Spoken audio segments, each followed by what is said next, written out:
Hey everybody, this is Ryan Lockett. I wanted to show you how the bot works, the solo mode works in Above and Below Haunted. Now I've set the game up for 2 players here. The bot will be playing as the red player. I will be playing as the green player. And to play you need 20 cards for the bot. So these are 18 cards shuffled right here, and you play with these 2 cards face up. One is a card with the bot rules. The other is a card that explains what the first action the bot will take every round. So yeah, every round the bot has a specific first action it always takes, and then other actions are drawn randomly from this deck.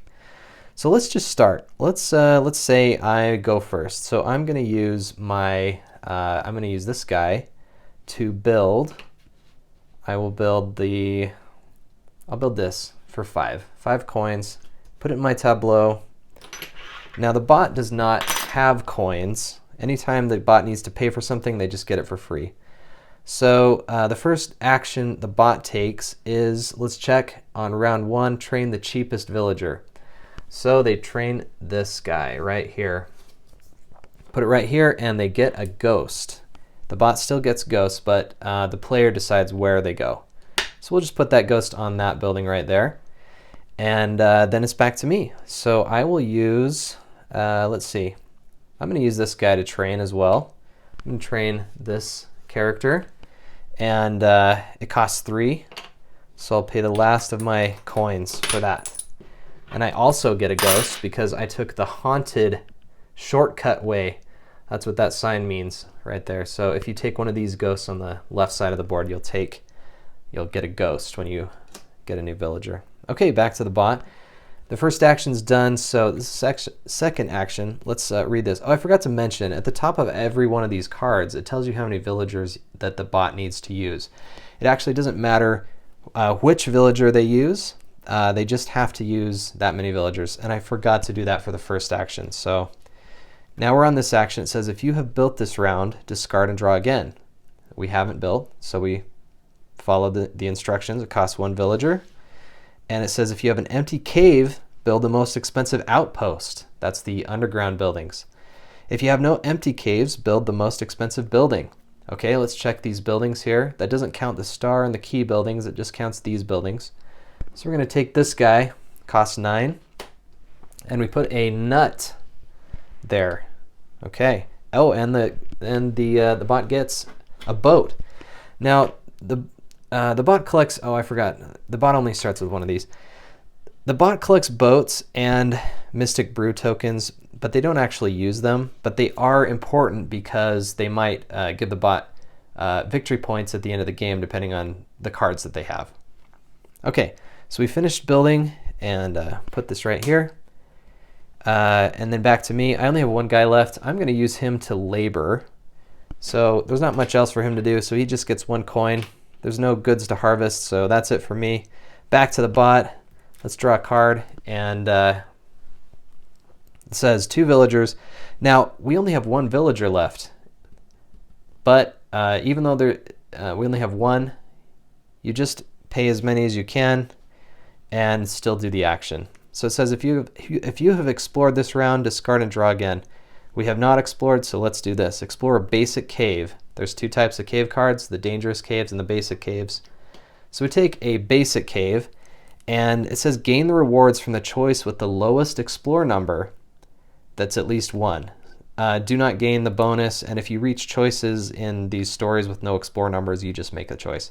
So I'm not actually going to read the storybook in this video, but let's just say that we open the storybook we'll roll a die as normal, of course. So it would be story 8. We open the story, we start reading, and I come upon a choice with no explore numbers. So as the player, I just decide what to do. So let's say the story says you can explore a cave, a crystal cavern to the right, or a very muddy cavern to the left. And I decide, oh, let's go to the crystal cavern. So then I would turn to the crystal cavern, and then I would keep going until it gave me a choice with an explore number, and I would gain the rewards from the lowest choice. So let's say there was a choice with explore 3 and a choice with explore 4. So I would get the rewards for the 3. And let's say those rewards were a clam and 2 coins. Now the bot doesn't get coins, so I just ignore the coin reward. I get the clam. I put that over here. When the bot gets goods, they just save them till the end of the game. They don't put them in their advancement track until the very end of the game. So just put it right there, and the bot gets this cave card, and that is it for the round. So at the end of the round, we check ghosts to see how many we have, and we both have 1, so we both lose 1 reputation. And let's see, we both, I get income, so I get 3 income because I have no goods in my track yet. So I'll get my 3 coins. And then we slide characters back. I have 4 beds, so I'm good to have everybody go back. The bot does not check beds. All of their villagers slide back. Okay, that was round 1. We've got to set up for round 2 by moving these villagers. Okay, I got 2 new villagers. And we start again. We don't shuffle this deck until it runs out. Okay, so let's see, round 2. What am I going to do with my characters? I think I will. I think I'm going to train a new villager. So I'm going to use this guy. Take this villager here. Costs 2, and put my coins there. I get a ghost because I took the shortcut. And there's only 1 building left, so I'll put it there. Okay, now back to the bot. The bot always takes a first action depending on this card. It costs 1 villager. And it says train the cheapest villager, so we do that. This one, and the bot gets a ghost. Okay, back to my turn. I think, let's see, I could build. Well, actually, I could not build. I don't have enough money. I could train again, but that's probably not a good idea. Let's banish. Let's banish. I've got a lot of ghosts, so I use this character to banish these 2 ghosts. And unfortunately, that might not be a good idea because there are no empty buildings on the ghost. So I would just get rid of these. I wouldn't actually get a reward for banishing. So no, that's not a good idea. Let's take that back. Let's just send everybody exploring. So again, I'm not going to read the storybook, but let's say I roll on a card and I make some choices and I get one of these. So one of these swamp nuts. So I'm going to put this in my advancement track immediately. Now, one nice thing about getting this as well. Oh, I forgot something. The bot places cubes on the recipe track for getting goods. So the bot got this clam, so they put this right there. They claimed it first. So that's worth 1 point at the end of the game. I do the same thing. And actually, this is great for me to get because the bot has one of these goods on their building, and I might be like, I got to get this before they draw a card that allows them to harvest it. So I get this, I place that on the track, and we go back to the bot. The bot, it says banish. Banish all your ghosts and place 1 on a building owned by the next player in clockwise order. You choose which building, as in the player controlling the bot. Gain all the appropriate rewards except for coins. Okay, so the bot does banish, and normally the bot would place this on a building owned by another player, but there are no empty buildings for the bot to place ghosts, and when that happens, the bot gets no reward. Players get no rewards when they do that. They just get rid of their ghosts. So that's it for the bot, and it costs 1 villager to do that action. Okay, back to me. I'm out of villagers, so we're just going to keep going with the bot until villagers run out. Okay, this is 2. It says, if you've explored this round, discard and draw again.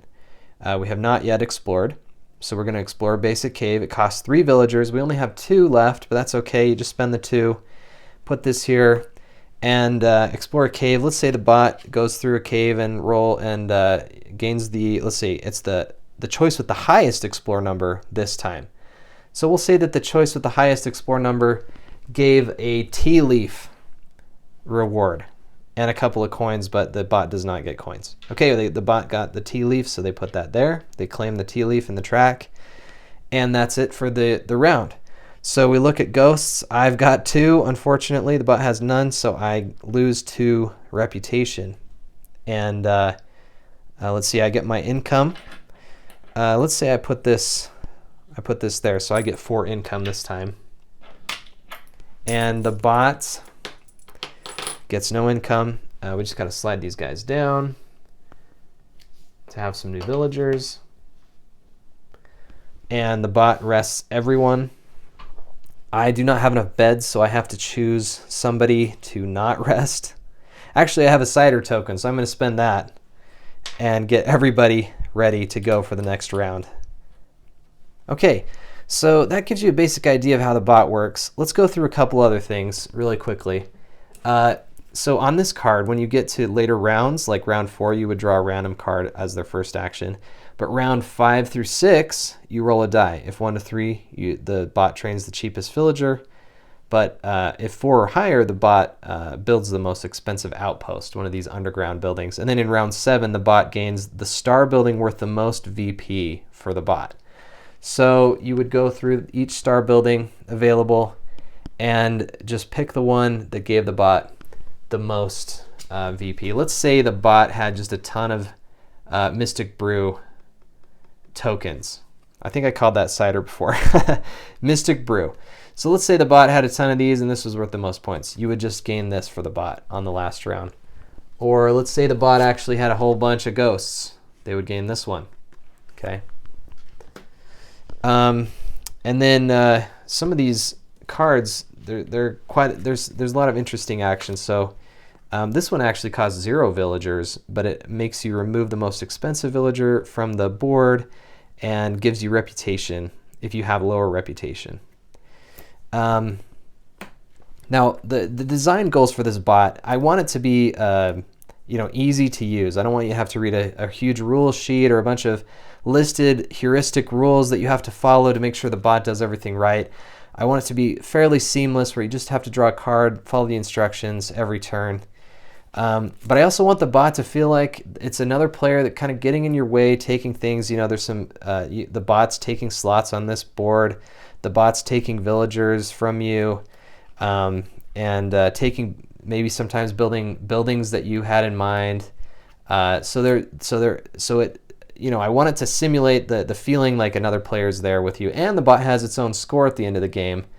You're not playing against your own score when you play, like you're not trying to beat your highest score, you're trying to beat the bot. There's a couple other powerful cards in here. There's one card that, this one I wanted to show you. This gives, it costs 3 villagers, and if it's round 1 through 5, you actually get rid of it. But if it's round 6 or 7, then the bot explores a dangerous cave. And I don't want this card coming up a lot in the early game. Players are most likely going to be exploring dangerous caves later in the game, but this would give the bot a pearl and some rare resources because you get the rewards from the highest explore number in a dangerous cave, and those can be some pretty amazing rewards. Now I wanted to just go over a couple of the rules the bot has on this card. We've talked about a bunch of them as we were playing, but one of the things I didn't mention is at the end of the game, the bot places all the goods it's collected in the track from the lowest quantities to the highest. So the bot is always going to be very efficient in placing goods because maybe it'll collect like a bunch of rice at the end of the game, and so you'll put all the rare goods in the low slots and then you'll put a whole stack of rice in the high slot, and of course as you do that, that's worth a lot more points. So the bot's going to be very efficient, as efficient as it can be with that track. We talked about when the bot gains a ghost, you choose where it goes. And the bot does have a reputation, so it will lose and gain points at the end of the game for reputation, for the recipe track, for the buildings it owns, and for the advancement track. It can be a challenge to beat the bot, but I do want it to feel like a challenging player. So anyway, thank you for watching, and I hope this helped you learn a bit more about how the solo mode works in Above and Below Haunted.